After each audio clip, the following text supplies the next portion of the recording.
Salam Malaysia Madani dan kita bersama lagi dalam program Ruang Bicara yang dibawakan kepada anda tentunya di Bernama TV, dan sudah pastilah hari ini juga kita memilih satu lagi topik yang cukup relevan, cukup penting sebenarnya untuk kita sembang-sembang bersama dengan seorang tetamu yang cukup istimewa yang sudah pun berada di studio Ruang Bicara ini bersama dengan saya. Dan topik yang menjadi pilihan kita, dan ini jugalah merupakan topik yang menjadi perbincangan sebenarnya di kalangan pelbagai pihak di negara kita, iaitu pelarasan tarif demi kelestarian perkhidmatan air. Ini sesuatu yang cukup penting dan menarik sebenarnya. Dan banyak perkara sebenarnya yang akan kita kupas dan juga kita mendapatkan pencerahan daripada tetamu yang sudah pun berada bersama saya di studio Ruang Bicara ini. Jadi selamat datang dan jutaan terima kasih sebenarnya kepada yang berbahagia Encik S. Piara Pakaran yang merupakan Presiden Persatuan Penyelidik Air dan Tenaga Malaysia ataupun AWE. Jadi Piara, apa khabar?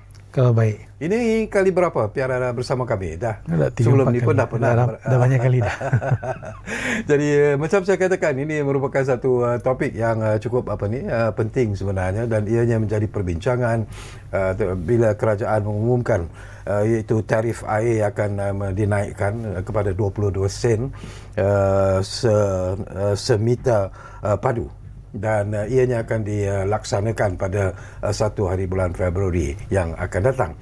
Tetapi ada jugalah yang setuju, ada yang tidak setuju, dan kalau kita ikuti apa yang dilaporkan di media khususnya, ada yang memberi pandangan-pandangan yang begitu menarik sebenarnya, apakah ianya perlu dilaksanakan ataupun tidak. Tapi pada pandangan Piara sendirilah, apakah tuan merasakan bahawa ini mungkin masa yang tepat sebenarnya bagi kerajaan sendiri mengumumkan tentang kenaikan tarif air ini, dan apakah ianya sesuatu yang mungkin perlu dilakukan kalau kita mengikut kepada situasi semasa? Saya rasa ramai terlepas pandang juga ya. Sebenarnya tarif yang akan dinaikkan sekarang yang 22 sen ini adalah secara purata untuk tarif domestik sahaja. Dan pada suku ketiga dan keempat tahun 2022 dan tahun 2023, tarif untuk tarif air untuk sektor bukan domestik dan juga tarif kumbahan sudah pun dinaikkan. Ya. Dan bermaksud bila tarif dinaikkan untuk sektor bukan domestik, sektor bukan domestik menggunakan hampir 1/3 air terawat di Malaysia.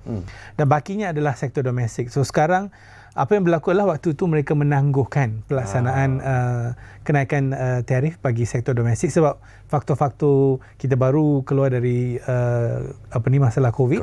Dan nak memberikan ruang bernafas sedikit. Dan isu yang sama juga yang kalau kita lihat sekarang, adakah ia wajar dilaksanakan ataupun patut ditangguhkan? Kalau kita tidak melaraskan tarif air, apa yang berlaku adalah peruntukan cukai akan digunakan untuk menampung apa-apa lompang yang tertinggal, di mana syarikat-syarikat air ini mungkin tak dapat pulangan yang sepatutnya untuk menampung perbelanjaan kos yang semakin meningkat. Dan antara kos-kos yang meningkat dengan mendadak dalam beberapa tahun yang lepas adalah, kita lihat kos elektrik semakin meningkat disebabkan oleh pelepasan kos bahan api untuk setiap 6 bulan. Dan dalam situasi yang sama juga, kita perlu ingat kita sedang memodernkan industri perkhidmatan kita, dan dalam proses ini kita akan menggunakan banyak jentera untuk mempercepatkan, mempermudahkan dan meningkatkan perkhidmatan yang sampai kepada pengguna. Dan saya juga perlu bagi caveat di sini sebab ada pengguna juga yang membalas soalannya, menyatakan, betul ke saya tak dapat perkhidmatan yang cukup bagus?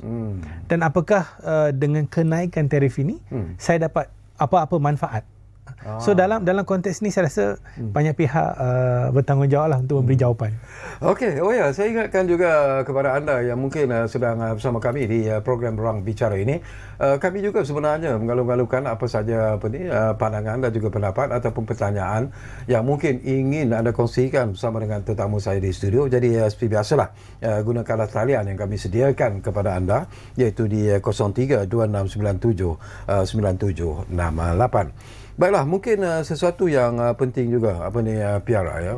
Ini kalau mengikut daripada statement. Sebelum ini pun saya sempat bertemu dengan wakil daripada SPAN dan mereka mengatakan bahawa kenaikan tarif air ini diperlukan kerana kalau kita lihat daripada apa yang dialami sekarang ini terutamanya oleh operator pembekalan air terutamanya di negeri-negeri tertentu mengalami kerugian sebenarnya, kos perkhidmatan mereka meningkat begitu tinggi dan mereka mungkin tidak akan dapat menampung kos yang semakin meningkat ini. Tapi apakah pandangan Tiara, apakah itu pandangan Piara sendiri memang perlu diberi perhatian yang serius, Piara?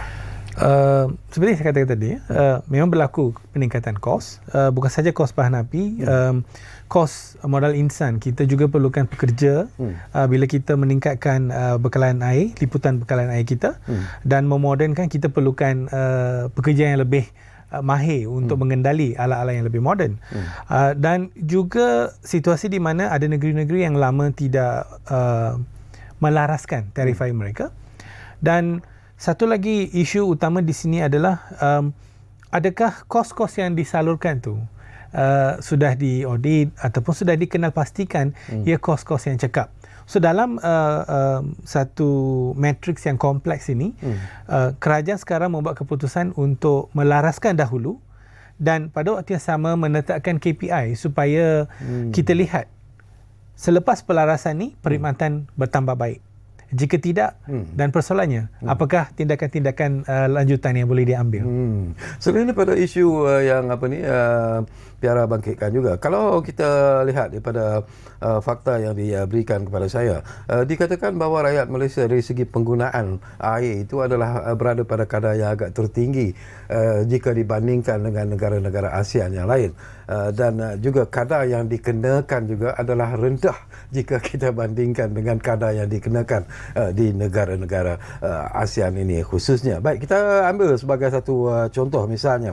Setakat 2022 ialah kita mengenakan RM1.22 ya bagi setiap meter padu air.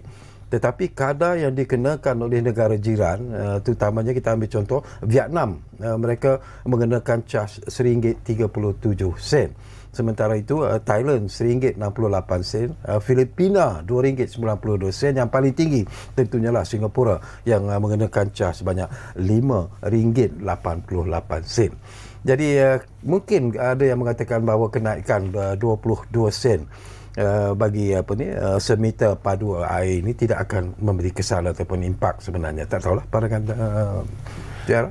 Kalau kita lihat ya, kalau itulah kos yang kita keluarkan untuk rawat, sebab proses kita sebegitu, tak perlu kita berbanding dengan negara-negara jiran. Pertama. Yang keduanya, isu di Filipina contoh. Filipina ada banyak malapetaka berkaitan dengan taufan dan sebagainya. So bila infrastruktur selalu rosak disebabkan oleh malapetaka sebegini, maka penggantian, pembaik pulihan akan mengambil kos yang lebih tinggi. Kalau kita ambil Thailand dengan Vietnam, kos mereka lebih tinggi. Kalau di Malaysia ya, bekalan air kita, litupan litupan bekalan air hampir di semua negeri kecuali Kelantan 73% saja. Negeri-negeri lain di semenanjung Malaysia hampir 100%. Litupan bekalan air. Dan bila kita lihat kepada bekalan air di setengah negara, mereka masih berdasarkan kerajaan tempatan, Local Authority, PBT. Di mana di Malaysia, sistem bekalan air kita lebih kepada negeri. Kita sudah pun tidak membekalkan air. Kita tak ada syarikat-syarikat air peringkat PBT. Kita dah ada syarikat peringkat negeri. Okay. So, liputan kita lebih besar dan cara kita normalize kos ya, kita socialkan kos berbeza. Sebab itu kita masih boleh bekalkan pada kadar yang lebih munasabah. Dan ini tidak bermaksud dalam proses kita menangani masalah-masalah baru atau cabaran-cabaran baru, kos tidak akan meningkat. Kos memang akan meningkat. Tapi kos kita tak akan meningkat sehingga Singapura, sebab Singapura ada masalah asas. Mereka tidak mempunyai bekalan air mentah yang mencukupi. Ya, betul. Disebabkan itu mereka melakukan proses penyah garaman, desalination. So dalam proses penyah garaman, komponen kos paling utama adalah tenaga elektrik. Ya, so disebabkan oleh komponen kos yang sangat tinggi, mereka terpaksa salurkan kos itu kepada tarif air mereka. Dan di Singapura juga mereka ada air sisa yang terawat untuk digunakan untuk industri untuk menampung keperluan air terawat. Okey, kalau itulah situasi yang ada sekarang inilah. Mungkin bagaimana saudara Piara sendiri melihatlah peranan yang perlu dimainkan oleh Suruhanjaya Perkhidmatan Air Negara ataupun SPAN untuk memastikan bahawa dana dari pelarasan tarif air ini digunakan secara efektif untuk pembangunan infra yang berkesan sebenarnya. Untuk konsep keseluruhan penstrukturan semula industri perkhidmatan air negara, sebenarnya kita ada 3 sumber dana. Sumber dana pertama adalah daripada grant-grant yang diberikan oleh Kerajaan Persekutuan. Okey. Ada juga grant yang diberikan oleh kerajaan negeri kepada syarikat air. Sumber kewangan kedua adalah selepas penstrukturan semula, syarikat-syarikat air akan diberikan dana melalui pengurusan aset air berhad. Ia merupakan syarikat milik penuh Kementerian Kewangan dan dia berfungsi sebagai bank khusus untuk industri air. Sebab kalau syarikat air ingin meminjam dari bank, pinjaman jangka panjang adalah 15 tahun. Dari pengurusan aset berhad atau PAB, pinjaman adalah 45 tahun, pajakan 45 tahun. So di mana impak kepada tarif dapat dikurangkan dengan berkesan. So waktu awal PAB berfungsi, peratusannya lebih kurang 3% lebih. Sekarang dah naik 4%. Disebabkan masalah ekonomi dan sebagainya. Tapi ia jauh lebih rendah daripada pinjaman yang diambil daripada bank. Dan yang ketiga adalah kutipan daripada bil-bil air. So 3 sumber ini akan membantu syarikat-syarikat air untuk menyelenggara dan menambah baik infrastruktur yang sedia ada. Dan seperti yang saya katakan awal tadi, untuk sektor bukan domestik, tarif sudah pun naik, di mana hampir 1/3 adalah pengguna bukan domestik. Kumbahan tarif dah naik. Sekarang mulai 1 Februari, tarif untuk domestik iaitu hampir 2/3 air terawat akan naik. Bermaksud jumlah dana yang akan masuk kepada syarikat-syarikat air akan meningkat dengan kuantiti yang besar berbanding tahun-tahun lalu yang mereka tidak mendapat kenaikan air. So, situasi di sini adalah apakah peranan yang SPAN sepatutnya mainkan sebagai seorang pengawal selia. Sekarang dana sudah sampai pada mereka, tarif pun akan naik. Dan SPAN sebagai seorang sebagai pengawal selia, mereka lihat kepada isu-isu teknikal, isu perkhidmatan dan juga isu kos. Mereka kawal selia 3 aspek. So jika tarif sudah pun naik dan di dalam penstrukturan semula industri perkhidmatan air negara, kita setiap syarikat yang distruktur semula perlu menghantar plan perniagaan 30 tahun. Wajib. So dalam 30 tahun tu mereka perlu senaraikan projek-projek yang mereka akan laksanakan, apakah anggaran-anggaran kos dan apakah keputusan-keputusan atau pencapaian yang mereka ingin dapat melalui pelaksanaan projek-projek ini. Dan satu lagi adalah plan pelaksanaan atau rolling plan untuk 3 tahun. Setiap 3 tahun dia kena hantar plan baru. Dan plan pelaksanaan ni setiap tahun akan dikaji semula. So dalam konteks maklumat, SPAN mempunyai maklumat tentang keberkesanan projek-projek ini, kegagalan projek-projek ini, sama ada projek-projek ini sampai ke PI atau tidak. Dan langkah seterusnya yang SPAN patut lakukan adalah terbitkan maklumat-maklumat ini supaya rakyat dan pengguna sektor industri juga menjadi mata untuk melihat sama ada pencapaian-pencapaian ini dapat membantu rakyat dan juga sektor industri untuk berfungsi seperti biasa, ataupun selepas kenaikan tarif kita lihat pencapaian itu tidak memadai. Ada masih gap yang masih perlu diisi. Bagaimana nak menjamin bahawa penanda arasan ini sebenarnya dapat dipenuhi dan akhirnya SPAN mungkin akan dapat merencanakan sesuatu yang lebih efektif sebenarnya untuk mewujudkan satu perkhidmatan bekalan air yang lebih efisien sebenarnya. Dalam isu bagaimana kita nak membangunkan industri kita, faktor paling utama adalah kos. Dan cara kita nak pastikan kos yang perlu dibayar melalui tarif adalah melalui kaedah penanda arasan. Ini yang sudah dipersetujui pada tahun 2009 dan mekanisme sepenuhnya sudah pun dibangunkan pada tahun 2016. Dan biasanya EWA selalu mengutarakan isu penandaarasan masih gagal dilaksanakan oleh SPAN. Saya bagi contoh yang saya kongsikan tadi ya. Di Malaysia kita ada ratusan loji perawatan air. Dan bila kita nak buat penandaarasan, kita akan pilih loji-loji yang mempunyai faktor yang sama, iaitu kualiti air mentah yang sama. Katakan kita mempunyai 20 loji air dan kita akan bandingkan kos bahan kimia dia, kos elektrik dia, kos pekerja dia. Dan bila kita gabungkan kos-kos ni dan kita bandingkan, mungkin ada loji yang dapat kos paling rendah 16 sen setiap meter padu dan ada loji yang sampai 22 sen 1 meter padu. Untuk penandaarasan, SPAN sepatutnya memilih nilai 16 sen. Mana-mana loji dalam 20 loji ini yang beroperasi melebihi 16 sen, kos tambah ni tidak akan disalurkan kepada tarif. Ini kaedah penandaarasan. So melalui kaedah ini, kita akan memaksa syarikat-syarikat air ini menjadi lebih cekap. Mereka perlu kurangkan kos.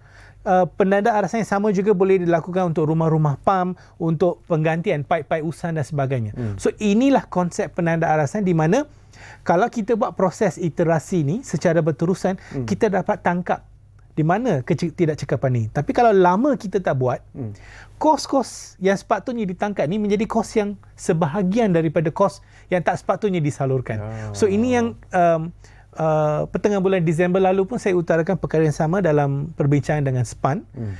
Dan mereka berjanji pada tahun 2026 ya, di kitaran seterusnya mereka akan lakukan proses penandaarasan dan saya secara peribadi akan memastikan SPAN menunaikan janji itu, sebab mereka tak janji pada saya saja. Ada lagi banyak organisasi-organisasi dalam mesyuarat tu. Mereka janji pada 2026 bila pelaksanaan tarif seterusnya, pelarasan tarif seterusnya dilakukan, mereka akan melaksanakan penandaarasan dan I'll hold them accountable. Okey, Piara, kita akan berehat dulu buat seketika. Jadi nikmatilah dulu minuman yang kita sediakan, air kosong saja sebenarnya. Tapi kepada anda saya ingatkan lagi, kalau anda juga mungkin ada pandangan-pandangan yang mungkin ingin anda kongsikan, jadi gunakanlah kesempatan yang kami sediakan kepada anda melalui talian di 0326979768. Baiklah, kita rehat dulu buat seketika. Kembali semula sebentar saja lagi. Ruang Bicara, kita bercakap tentang isu yang menjadi perbincangan rakyat Malaysia sekarang ini, iaitu pelarasan tarif demi kelestarian perkhidmatan air. Kita rehat dulu.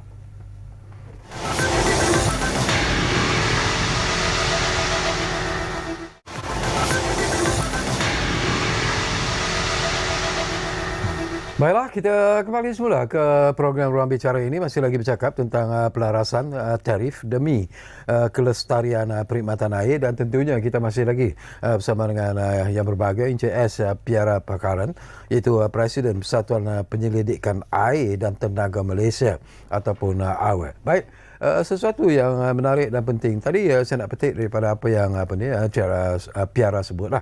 Ini berkaitan dengan penandaarasan itu sendiri, betapa pentingnya sebenarnya perkara itu diberi perhatian yang serius. Tapi pada masa yang sama, apakah anda merasakan bahawa ini juga merupakan satu aspek yang cukup penting sebenarnya, kerana selepas itu mungkin bila kita bercakap untuk mengukur KPI sesebuah syarikat pembekalan air, tak kiralah di negeri mana sekalipun, ianya mencapai seperti apa yang diinginkan sebenarnya. Komen sikit, Tuan. Isu KPI sebenarnya senang kita nak tetapkan. So seperti yang saya maklumkan tadi, dia ada pelan perniagaan 30 tahun, pelan pelaksanaan 3 tahun, dan setiap tahun pelan ni akan dikaji semula. Dan pada waktu yang sama, kita akan tahu kos-kos dan projek-projek akan dilaksanakan. So sebagai contoh, jika ada projek-projek penukaran paip-paip yang uzur, bila kita dah tukar paip ni, sepatutnya tekanan air di kawasan itu akan meningkat. Dan bila tekanan air meningkat, maksud pada waktu puncak, ya, bila kita balik rumah biasa dikira waktu puncak, waktu pagi pun waktu puncak. Bila kita bangun, sembahyang subuh dan sebagainya, kita masak sarapan, penggunaan air akan meningkat. Pada waktu kita balik pun penggunaan air akan meningkat. Kawasan-kawasan yang sedikit dekat kawasan-kawasan berbukit ni, dia kadang-kadang tak cukup tekanan air untuk sampai ke tangki mereka ataupun penggunaan mereka. So bila kita buat penukaran paip, bermaksud tekanan akan meningkat dan penduduk di kawasan ini akan menikmati kesannya. So itu akan menjadi satu KPI.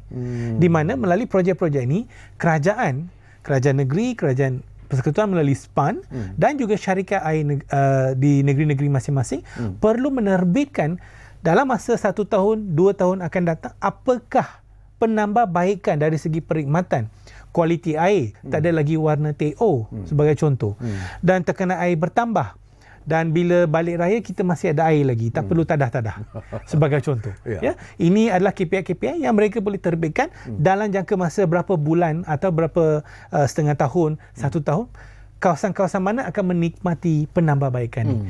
Ini saya rasa cara yang lebih berkesan supaya kita juga boleh memberi maklumat kepada pengguna, sebab sekarang pengguna nak tanya projek kamu jalan di mana? Mana kita nak tahu. Betul? So bila sudah ada satu kriteria yang diterbitkan, pengguna kawasan yang terjejas boleh mendapatkan maklumat ini dan boleh juga menggunakan maklumat ini sebagai satu kayu ukur. Adakah selepas tarif naik perkara ini berlaku? Dan jika tidak berlaku, mereka juga boleh laporkan kepada Suruhanjaya Perkhidmatan Negara atau syarikat air negeri itu sendiri dan mengatakan mengapa ya kami tarif dah naik. Sekarang kenapa kami tak menikmati apa yang kami patut nikmati? So this way saya rasa ada komunikasi dua hala di mana tarif naik dan syarikat-syarikat ini juga perlu bertanggungjawab untuk memberikan perkhidmatan balik kepada pengguna. Bukan saja pengguna domestik, pengguna industri juga ya, di mana berlaku banyak gangguan-gangguan tidak terjadual. Ya. Selangor, di Pulau Pinang, di Johor ya, gangguan-gangguan tidak terjadual agak tinggi. Dan bila gangguan tidak terjadual tinggi, memang akan mengganggu kegiatan harian. Especially kalau industri, kalau gangguan tu berlarutan lebih 2 hari, mereka terpaksa tutup kilang ataupun terpaksa operate dalam waktu tergangguan tu dengan kapasiti yang lebih rendah supaya air dalam tangki sipar tu boleh tahan lebih lama. Bila Piara menyebut tentang perkhidmatan yang harus direncanakan sebenarnya, bukan saja ketika kini tetapi melihat kepada masa depan juga adalah penting. Mungkin ramai juga syarikat-syarikat perkhidmatan air ini tidak melihat bahawa dalam masa 5-6 tahun yang akan datang ini pertambahan penduduk misalnya di sesuatu kawasan, di sesuatu negeri itu sendiri kadang-kadang boleh memberikan satu impak ataupun kesan yang cukup mencabar sebenarnya kepada perkhidmatan air ini. Jadi apa yang harus mereka rencanakan bagi menjamin bahawa perkhidmatan air di seluruh negara, di negeri-negeri ini juga berjalan mengikut keadaan semasa. Saya ambil contoh di Lembah Kelang ya, di mana mulai tahun 2014 kita rasai masalah bekalan air dengan gangguan-gangguan yang berlaku. Apakah syarikat air itu telah belajar daripada masalah ini? Dan bila kita lihat sekarang, bila berlaku gangguan, sama ada terjadual atau tidak terjadual, cara proses ini dikendali, cara bekalan air dipulihkan, dan maklumat ini disampaikan melalui laman web mereka, melalui media sosial mereka telah bertambah baik. Dan jika berlaku aduan dan sebagainya, maklumat aduan ini sampai pada mereka lebih cakap. So ini adalah sebahagian daripada cara syarikat-syarikat ini belajar daripada kesilapan. Yang keduanya, pertambahan penduduk. Untuk operasi air berada dalam keadaan yang ideal ya, kita perlukan hampir 20% margin simpanan. Maksud bila berlaku apa-apa kecemasan, kita boleh salurkan air lebihan dari satu zon kepada zon yang lain, di mana kita ada persambungan di antara zon, interconnections. Bukan boleh mengelakkan 100% tapi mengurangkan impact. So ini antara perancangan yang perlu dilakukan dan di Lembah Kelang kita lihat ia dilakukan dengan begitu teliti, sebab isu air di Lembah Kelang ni biasa mendapat liputan yang cukup luas di media ya. Dan untuk negeri-negeri yang mula kekurangan margin simpanan 10% tu mereka dah kena mula merancang.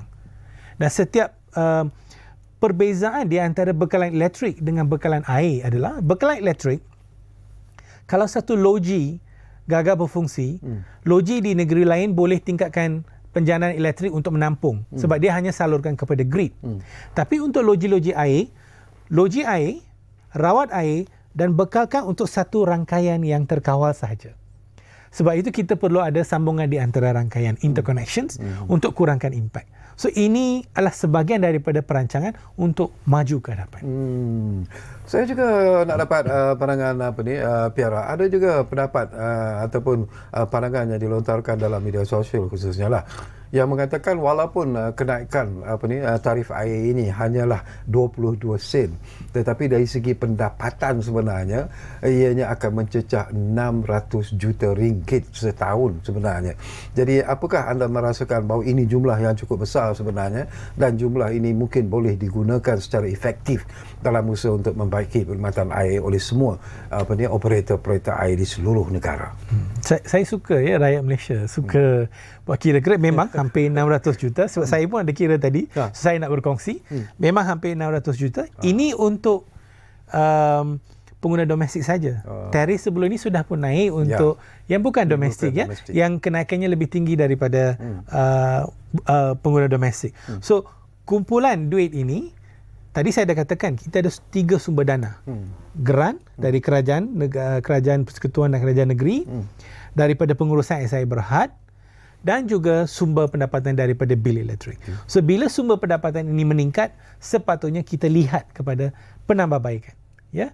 Dan di sinilah berlakunya kepentingan penandaarasan tadi. So bila penandaarasan tidak dilaksanakan, bila berlaku perubahan mendadak, kita ada kenaikan tarif, kita tak capture, tak tangkap apa yang sedang berlaku dalam matriks yang kompleks ini. Sebab banyak lagi kos projek-projek baru dilaksanakan, mungkin projek-projek berteknologi tinggi, kita ada sistem SCADA yang lebih canggih dan sebagainya.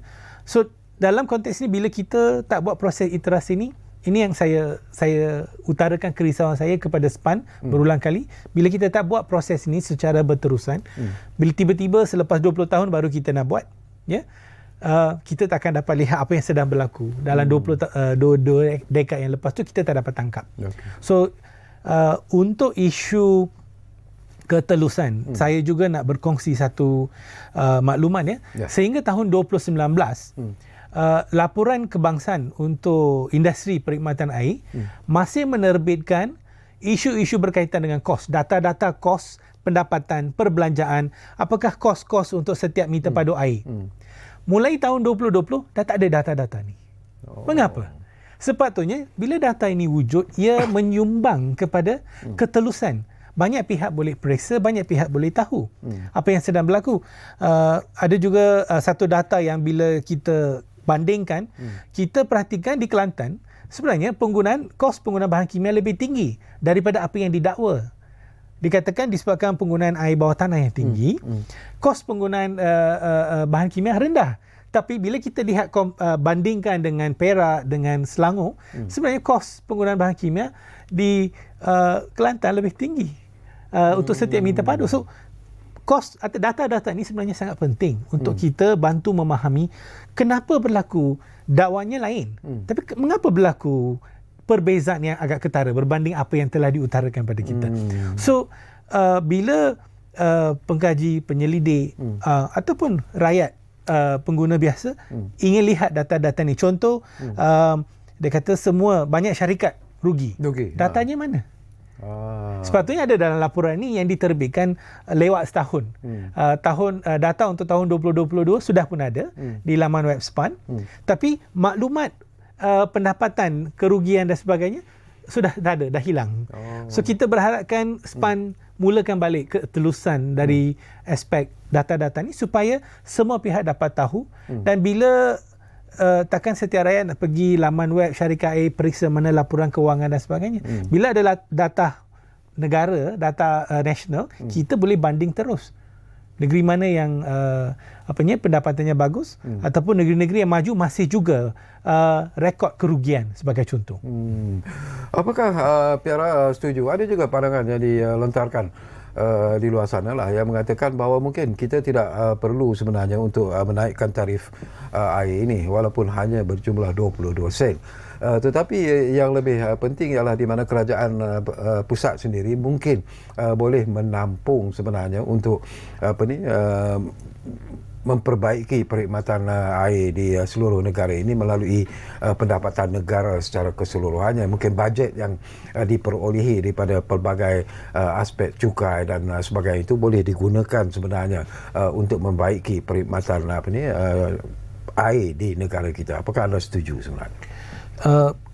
Ini adalah isu yang lebih kompleks, ya. Sebab kerajaan persekutuan masih memberi banyak peruntukan kepada kerajaan-kerajaan negeri dari segi grant, bentuk grant ya. Pada awal tahun 70-an, 80-an dan sebagainya, kita banyak mempunyai projek-projek untuk luar bandar. Tapi kita juga lihat ya, banyak projek-projek luar bandar ni sekarang penggunaannya kurang berbanding projek-projek di bandar sebab populasi penduduk kita lebih 75% berada di bandar. Ya? So berlaku, saya pun pernah utarakan isu urbanisasi ni, di mana pembangunan infrastruktur kita perlu lihat kepada proses urbanisasi juga. Sebab kalau kita melabur terlalu banyak kos di satu lokasi dan berlaku perpindahan besar-besaran dari lokasi itu, aset-aset ini tidak memberi pulangan yang mencukupi. Pada waktu yang sama, adakah kos ini patut ditanggung oleh kerajaan persekutuan? Dan kita lihat isu subsidi sekarang ya. Kerajaan sedang beralih kepada subsidi bersasar. Dalam komponen tarif kita sendiri, tarif air, kita juga masih mempunyai bagi golongan-golongan yang memerlukan, ada juga diskaun dan juga pengecualian bayaran diberikan oleh syarikat-syarikat air. Dari permulaan SPAN. Sudah pun ada intipati ini. Hanya kalau kita nak berikan kepada semua pihak, isunya sekarang kos itu akan menanggung beban yang lebih tinggi kepada kerajaan persekutuan. Dahinya kerajaan persekutuan kena cari duit ini, dan bila dia nak cari duit ini, dia akan cukarkan kita balik. So, nilai yang kita perlukan mesti ada sumber yang datang. So, bagi pihak saya, isu yang saya lebih risau adalah adakah kos yang tidak cekak tu wajar disalurkan kepada tarif elektrik? Tarif air, maaf. Ya. Saya ambil contoh 22 sen. Kita katakan 1 sen ya, disalurkan kos yang tidak cekak kepada tarif elektrik. Nilai 1 sen ini untuk setahun ya, kita ambil sekitar 10 juta meter padu air yang dimeter dan dibil untuk Semenanjung Malaysia dan Labuan. Nilainya mencecah lebih 37 juta ringgit setahun. Kalau 1 sen. Kalau pembazirannya lebih tinggi, bermaksud nilai yang disalurkan kepada tarif akan menjadi lebih tinggi. Sebab itu, berbanding kita melihat kepada adakah tarif ini wajar dinaikkan, adakah kita membayar kos yang sepatutnya? Itu sepatutnya menjadi persoalan. Sebab 30 juta ringgit, kalau terbazir, 30 juta ringgit ni boleh jadi tangki statik, boleh jadi satu pipe yang sudah lama bocor, boleh jadi sebahagian daripada loji rawatan air yang membawa air kepada kita. So ini adalah mesej yang saya cuba berikan kepada SPAN juga. Kita hendak penanda arasan ini dilaksanakan bukan sebab kita suka-suka. Sebab ada maksud yang sangat penting di belakangnya, sebab kita tak nak duit yang kita kutip itu terbazir begitu saja sebab ada ketidakcekapan dalam proses kita salurkan kos ini. Selain daripada SPAN seperti apa yang saudara Piara sebutkan berkali-kali, mungkin kerajaan negeri juga ada peranan yang mungkin perlu diubah dalam menjamin bahawa sekiranya ada operator-operator perkhidmatan air yang dilantik, ianya haruslah mengikut syarat-syarat yang ditetapkan, syarat-syarat yang ketat supaya akhirnya kerajaan negeri tidak mengalami kerugian untuk menampung kos yang terpaksa ditanggung oleh operator-operator perkhidmatan air. Dari segi tanggungjawab kerajaan negeri ya. Sebab untuk bekalan air dan perawatan air memang tanggungjawab di bawah kuasa eksekutif kerajaan persekutuan. Ya. Untuk kerajaan negeri, tanggungjawab mereka lagi berat sebenarnya. Kerajaan negeri masih mempunyai kuasa ke atas sumber air. Yang ini untuk Semenanjung Malaysia dan Labuan saja. Sabah Sarawak tidak mengikut strukturan semula. Mereka ada pengurusan mereka yang berbeza. So, kalau penggondolan hutan semakin berterusan, ya, air yang dahulunya jernih sekarang menjadi air teh tarik. Bila air menjadi lebih keruh, kita memerlukan bahan kimia untuk merawat. Kos untuk merawat meningkat. Saya ambil contoh empangan Gemenceh di Negeri Sembilan. Ya, beberapa tahun tidak menerima hujan, aras air empangan menurun. Mereka terpaksa membuat sistem back pumping untuk pump air dari Sungai Jelai untuk mengisi pump. Secara teknikal, dia nampak logik. Air kurang kita pump dari sungai. Tetapi secara sebagai seorang jurutera, saya tidak setuju sebab air sungai itu sudah pun berkelodak. Kalau kita pump air berkelodak ke empangan, bila air dia sudah reda, tak lagi berkocak, kelodak tu akan settle dia di bawah empangan dan empangan akan menjadi semakin cetek. Dan bila kita pump air berkelodak dalam pump akan rosak dengan lebih cepat. Sebab gelombang udara pun dalam pump boleh rosakkan pump. Bayangkan kelodak yang mempunyai beratnya tertentu. So that's why dan ia membelanjakan kos lebih 20 juta. Dan isu di sini adalah kalau kerajaan negeri memainkan peranan mereka untuk melindungi sumber air supaya ia terus menjadi bersih, tak jernih pun tak apa. TO pun tak apa. Jangan tarik.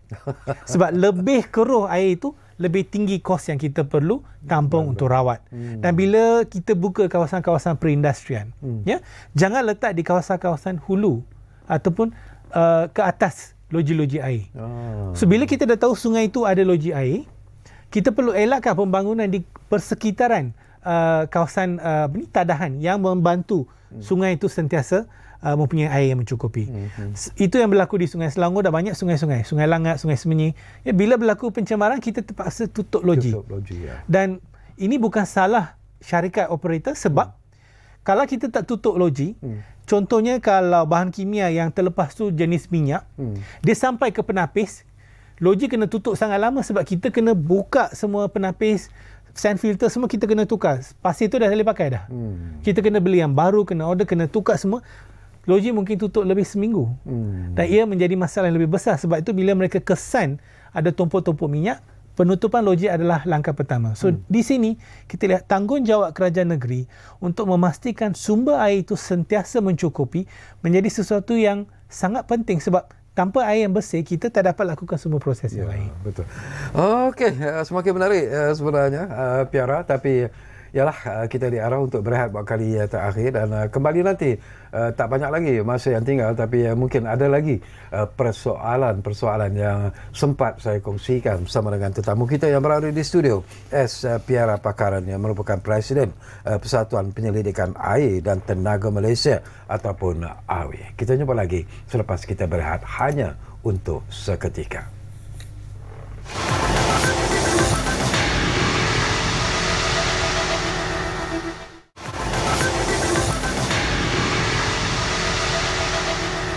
Baiklah, jutaan terima kasih dari kami kalau anda masih lagi menumpukan perhatian bersama kami di ruang bicara ini. Baik, kita hampir-hampir di penghujung sebenarnya. Tak banyak lagi masa yang tinggal.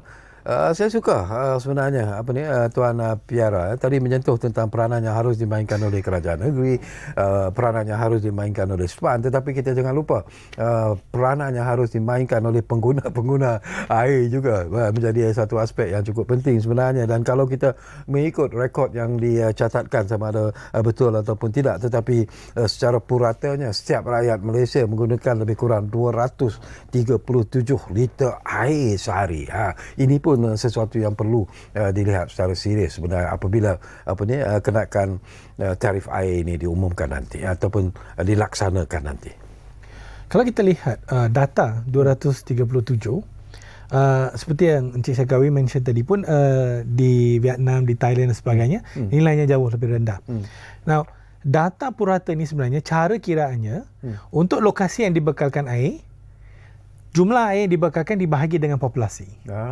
Okey. So, sebagai contoh, di Kelantan, penggunaan air je jauh lebih rendah. Adakah ia bermaksud penggunaan air di Kelantan jauh super duper efisien? Tidak. Sebab di Kelantan populasinya besar. Tetapi liputan bekalan air hanya 73%. Bukan 100%. Dan penggunaan air di sini bila kita lihat apa yang digariskan adalah 165 liter per kapita sehari. Ini adalah nilai asas atau nilai ambang yang diberikan oleh Pertubuhan Kesihatan Sedunia WHO supaya manusia mempunyai ataupun dapat memenuhi keperluan asas harian melalui jumlah air 160 liter per kapita sehari. Dan kalau kita bandingkan Singapura, rakan kita di sebelah sana yang bayar kos tinggi-tinggi, ya, penggunaan air mereka sekitar 150-55 liter per kapita sehari. Pertama, di sana mereka banyak dalam bangunan bertingkat. Kita banyak di kawasan landed property, ya. Dan kita ada taman kita, pandan serai kita semua kena jaga, ya. So, penggunaan air. Betul.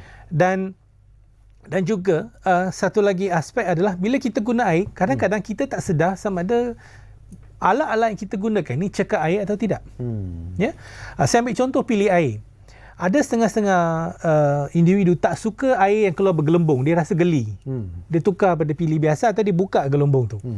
Sebenarnya kalau kita sudah apply sabun ya, dan kita pakai air yang keluar dengan gelombang udara, dia akan bantu kita cuci sabun dengan lebih cepat. So dalam bawah pilih itu dia ada macam sistem jet. Bila air turun, dia akan tarik masuk gelombang udara. Dan pilih-pilih ni ada yang hampir boleh jimatkan air hampir 50%. Dan setiap kali kita buka tu kita jimat. Yang keduanya, bila kita guna mesin basuh ya, saya rasa hampir semua rumah mempunyai mesin basuh. Betul. Dan jika kita menggunakan mesin basuh yang tidak cekak air, mesin basuh lama yang top load ya, dia menggunakan pusaran air untuk cuci, untuk membantu cuci. Dan yang lama tu digunakan air yang banyak. Mesin basuh baru adalah lebih cekap, penggunaan airnya lebih rendah. Dan juga bila kita cuci baju kita ni, kita cuci dalam muatan penuh. Bila kita cuci muatan penuh, satu kita jimat air, dua kita jimat bilik elektrik juga. Yalah, kalau tak kita kena cuci berkali ya. Betul. Dan ini antara isu-isu asas yang saya rasa bila kita bandingkan data, kita kena berhati-hati. Kadang-kadang situasi di negara yang kita bandingkan berbeza. Contoh, ada yang gunakan data daripada negara-negara 4 musim. Ya, bila dah musim luruh, musim salji itu, mereka tak mandi kerap. Ya, cuci baju pun tak kerak sebab baju tak kering. Baju hanya mengeras. Ya. So, perbezaannya akan wujud sebab berlakunya cuaca musim berbeza dan juga infrastruktur yang wujud di negara-negara itu. So di Malaysia kita lain sedikit, dan apa yang kita boleh buat dengan penggunaan air yang ada ni, bagaimana kita hendak kurangkan. Bila you sebut soal ini Piara, saya tertarik hati juga sebenarnya. Sebelum ini pun bila kita bercakap tentang tanggungjawab pengguna itu sendirilah, kempen-kempen penjimatan penggunaan air sebenarnya sering dilaung-laungkan dari masa ke semasa, tapi kebelakangan ini dah tak apa-apa dengar lah. Tapi apakah kempen seperti ini telah membawa kesan seperti yang diharapkan, ataupun ianya hanya kata orang masuk telinga kanan keluar telinga kiri dan sebagainya, tak ada kesan yang kita harapkan sebenarnya? Bergantung cara kempen itu dilaksanakan. Dan biasa kalau pihak AWA sendiri buat kegiatan akar umbi, kami lebih tertumpu kepada program-program yang dua hala. Bukan kita pergi cakap semua orang dengar kembali balik. Tak. Kita akan buat aktiviti dan kita akan tunjukkan bagaimana kita nak jimatkan elektrik atau jimatkan air. Dan isu di sini adalah penting kaedah kita sampaikan maklumat. Jangan jadikannya terlalu bosan. Sebab kadang-kadang isu ni teknikal, kita perlu berfikir setiap individu mereka mempunyai masalah mereka sendiri ya. Mereka kena pergi kerja, balik kerja, dia pergi sekolah, belajar dan sebagainya. Mereka tidak mempunyai masa untuk melayan isu-isu lain. Mereka hanya nak bergerak ke hadapan, esok nak buat apa. So dalam isu mereka bergerak ke hadapan, kita nak selitkan sedikit maklumat mengenai bagaimana kita nak jimat air. So kita kena menjadi lebih kreatif. Kalau kita membosankan mereka, bermaksud kita terlepas peluang. Betul. Okey, saya juga nak dapat pandangan bila kita bercakap tentang pembangunan infrastruktur air itu sendiri. Mungkin pihak swasta juga sebenarnya ada peranan yang harus mereka mainkan dalam usaha untuk memberi satu kekuatan juga sebenarnya kepada terutamanya lah untuk sama-sama mensejahterakan ataupun memperhebatkan lagi kita bercakap tentang perkhidmatan air di negara kita. Apa yang berlaku di Malaysia, sebelum ni kita banyak buat proses privatisation. Kita menswastakan agensi-agensi kerajaan, dan untuk air, apa yang telah dilihat adalah penswastaan melalui perjanjian konsesi tidak membawa keuntungan, dia menambah kerugian yang disalurkan balik kepada, dalam contoh di Selangor, bila mereka ambil alih perjanjian konsesi, liability yang tertanggung ni akan diambil alih sekali bersama ya. So untuk syarikat-syarikat swasta memainkan peranan, mereka lebih memainkan peranan dalam proses-proses tender. Projek-projek yang diluluskan ni, syarikat-syarikat swasta pun akan hantar masuk tender dan sebagainya, sama ada di peringkat PAB atau di peringkat syarikat-syarikat air negeri, mereka boleh memainkan peranan. Tapi secara kolektif bila kerajaan memutuskan untuk membuat penstrukturan semula industri perkhidmatan air negara, mereka tidak ingin melibatkan isu-isu perjanjian konsesi, isu-isu legasi sebegini, mereka tidak ingin masuk bawa ke dalam proses yang baru. Sebab mereka dah lihat kegagalan berterusan. Dan peranan yang akan dimainkan oleh AWL sendiri bagaimana? Piara? Apakah mungkin juga dari segi pendekatan, dari segi ingin sama-sama terlibat sebenarnya dalam proses memberikan satu meningkatkan sebenarnya proses perkhidmatan air di negara kita? Sehingga kini saya rasa pihak AWL sudah banyak mengutarakan isu-isu, dan bila berlaku sesuatu yang tidak betul kami utarakan, bila berlaku masalah pencemaran air dan sebagainya kita memainkan peranan. Dan pada waktu yang sama kita juga berikan kesedaran kepada pengguna bahawa sebenarnya isu ni isu kita, bukan isu orang lain. Saya ambil isu yang sangat-sangat ringkas, isu air tidak terhasil. Di mana bekalan air terawat yang masuk ke dalam sistem pipe, hampir 1/3 air ini terbazir sebagai air tidak terhasil. Dan ada setengah-setengah negeri hampir separuh air ini terbazir. Dan ini melihat kepada kehilangan pendapatan. Ya? Dan kenapa kita membayar kos tambahan ni?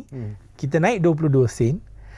Tapi dalam masa 2 tahun akan datang, kalau nilai NRW tidak turun, bermaksud ada sesuatu yang sangat-sangat salah. Betul? Dan di sini bila berlaku pelarasan tarif seterusnya, pengguna perlu memainkan peranan. Sebab konsep asal penetapan tarif adalah sebelum tarif itu diumumkan, kerajaan negeri perlu luluskan permohonan syarikat air dan syarikat air akan hantar kepada SPAN. SPAN akan teliti melakukan penandarasan, dan proses ini setiap syarikat air kena masuk sekali. Tak ada seorang bulan ni, seorang bulan lain.